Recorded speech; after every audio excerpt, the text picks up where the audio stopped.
Linda opened her eyes and found a dusty notebook in her hands. When she opened it, it took her back in time and revealed hidden secrets about Uboku Waterside.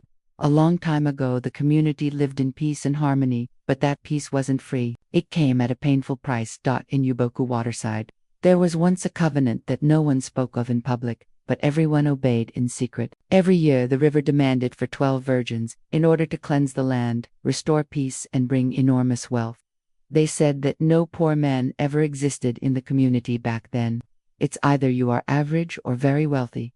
And so every year mothers would dress their daughters for the ceremony, even when their hearts were breaking. It was never convenient, but fear made them obey.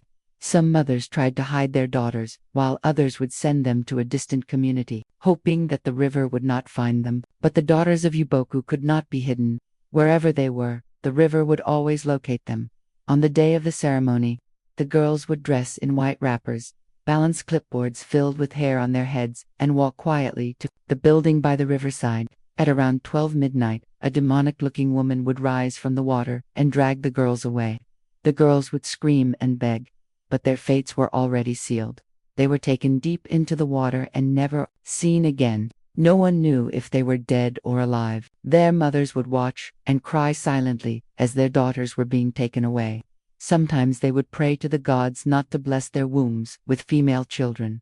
While the women cried, the men rejoiced because with such a sacrifice being made, they would get richer and more foreign investment would be done in the community. The community continued to comply with this harsh culture until one year they said no. It started with a few mothers who vehemently refused to release their daughters. Then the church got involved. On that sacred day, the women would take their daughters to the church, a place they believed would protect them. And it did. Slowly, girls were no longer taken to the river to be sacrificed. They were now sent to school to study and become useful to the community. With time, the men also joined the protest against female sacrifice, and just like that, the covenant between the community and the river was broken. No one ever went to the river again. Anyone who dared to go there never came back alive. 2 years after the covenant was broken, little Amara, who was just 8 years old, went missing. The community searched everywhere, but she was never found. All they found were her tiny sandals, one stuck in the mud and the other floating slowly in the shallow edge of the river. Everyone thought she had drowned or been kidnapped, but no one knew that the river had begun plotting its revenge. When Linda was done reading the notebook, her body trembled in fear. What have I gotten myself into? Why did I even come to this community in the first place without asking questions? And what is my role in all this? She asked. But there was no one to answer. Nevertheless, she continued with her business as though she knew nothing. Things were going smoothly, and for a while, there were no bad reports about her wig harming anyone. Linda's heaven still remained the hottest salon in Uboku and beyond. But then something strange started happening again. Her returning customers stopped coming. At first it was 1 or 2 people, but the numbers kept increasing. Linda didn't think too much about it. She just assumed they had moved away or gotten very busy. But each time she tried to call them, their numbers were either switched off or unreachable. However, the salon was still full, but this time, it was filled with new clients who only wanted to buy wigs. And once they purchased her wigs, they never returned. One afternoon, a woman stormed into her salon barefoot, crying, with her wrappers loosed around her waist. She grabbed Linda's hand tightly and shouted, "My daughter wore your wig and disappeared." The woman dropped to her knees, sobbing. I begged her not to go out that night. She said something was calling her by the river. Linda froze, with her mouth opened in shock. But she summoned courage and said, "But how is my wig responsible for her disappearance? Why do you want to ruin my business? Please leave here immediately," she yelled angrily. But deep down she knew that something was wrong. That night, she sat in her bedroom thinking deeply. Should I just close down this business and run away? But if I do, Didi will render me useless. I will go back to begging just to have food to eat. What should I do? In the process of thinking, she fell asleep. That night, she had a dream. In the dream, she saw her former clients in beautiful wigs, walking in slow motion towards the river. They didn't scream or run, and they looked very peaceful. She woke up gasping for air and choking like she had swallowed water. But her bed was bone dry. The next morning, when she opened her salon, the silver box that Didi had given her caught her attention. She placed the box on the floor and ran her fingers along the velvet lining. Just as she was about to return it back, Her nails caught a soft tear in the fabric. She pulled it gently, and to her surprise, a thin wood-wrapped scroll seeped out from a hidden pocket. It was wet and soaked in something dark, sticky, and fishy. She unrolled it slowly, and the images she saw sent shivers down her spine. On the scroll was an image of 12 faceless women, each wearing a different wig, all of them walking in a single line into a wide, dark river. At that moment, she started panicking. It was the exact dream she had last night. She quickly placed the scroll inside the box and returned it. That day, after she was done braiding some client's hair, she decided to go outside to dispose some of the waste. But as she stepped outside, she heard someone calling her name. Linda, Linda, it's me, Madame Ogi. Linda froze, then turned to look at who was calling her. To her surprise, she saw Madame Ogi, her loyal customer, inside the river. Madame Ogi, what are you doing there at this time of the night? Madame Ogi smiled and said, I am on an assignment to welcome the others. They are almost here. I just said I should stop by and greet you. Assignment? What are you talking about? Before Linda could finish talking, she saw 10 of her former customers from the community walking towards the river as though they were being controlled. They were well dressed and wore long wigs. Linda tried to call out to them, but they didn't respond. And just like that, they walked into the river and followed Madame Ogi, who now had a fishtail. Linda dropped what she was holding, ran inside, grabbed her key, and fled. That night she didn't go to her house. She booked a hotel and invited a few friends over. She knew she couldn't stay alone that night. But this was just the beginning of her downfall.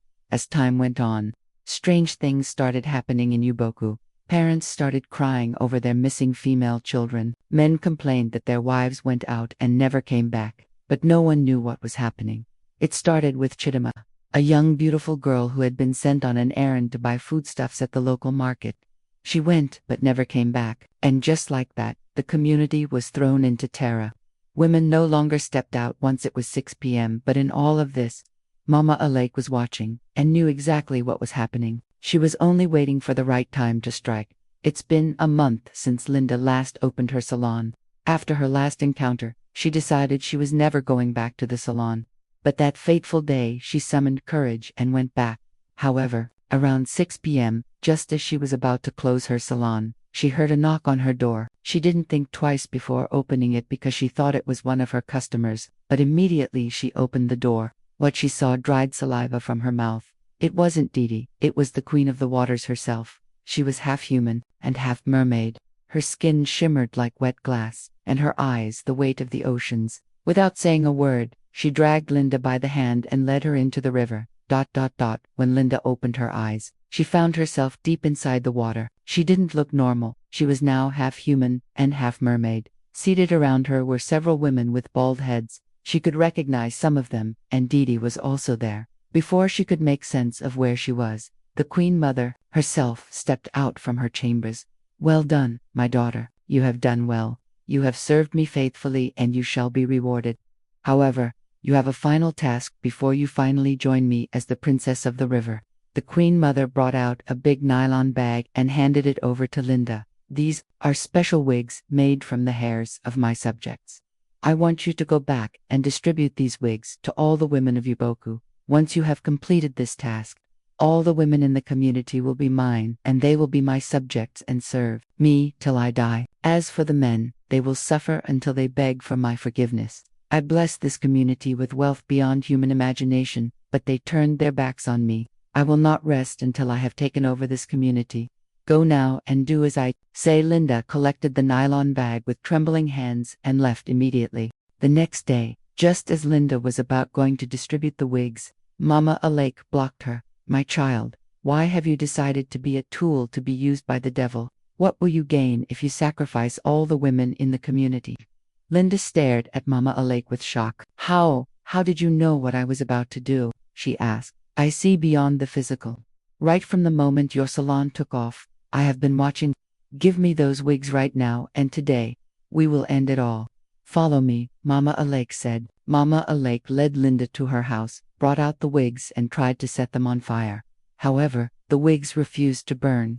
Each time she lit a match, the fire would go off immediately. Mama Alake understood what was happening. She went into her room, brought out an anointing oil, and sprinkled it all over the wigs. Then she started praying. She prayed for over 10 minutes, and just like that, the Wigs caught fire on their own. "This is just the beginning. The battle is not over," she said. "As for you, Linda, do not ever go back to that salon. And once this battle is over, you must leave this community and relocate elsewhere," she said. That day, Linda and Mama Alake slept in a church. Meanwhile, under the river, the Queen Mother was furious. The wigs she had given Linda held the highest power she had. This time, she decided she was going to deal with the community herself. The next morning, rumors circulated around the community that strange-looking people were seen at the river, close to Linda's salon. Half of the community rushed to see for themselves, but immediately they got there, they ran back in fear. Mama Alake, on the other hand, knew it was time to strike. Together with Linda and some powerful men of God, they headed straight to the river. Immediately they got there, the Queen Mother herself rose. This time she was looking very scary, with dark, long tails, and just like that, the battle began.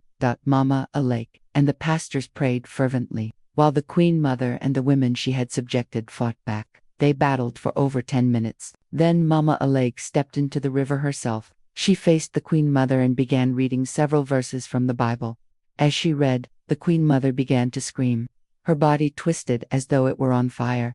Then suddenly, the Queen Mother transformed into a small fish. Mama Alake picked up the fish and stepped out of the waters. Then, suddenly, the women who the river had captured started returning back to normal. Even Didi, who had happened to be Amara, came back to her normal self. And before anyone could notice, Linda's salon caught fire on its own. Mama Alake placed the fish on the ground, poured anointing oil on it and set it on fire. Then she buried the ashes at the back of her house. The community finally returned back to normal, and the women who were captured reunited with their families. As for Linda, she relocated to Lagos to start life afresh. However, 2 weeks later, Mama Alake was found dead in her house, with a note on the table which read, "I have stayed this long just to set the community free. Thank you so much for watching, and stay blessed."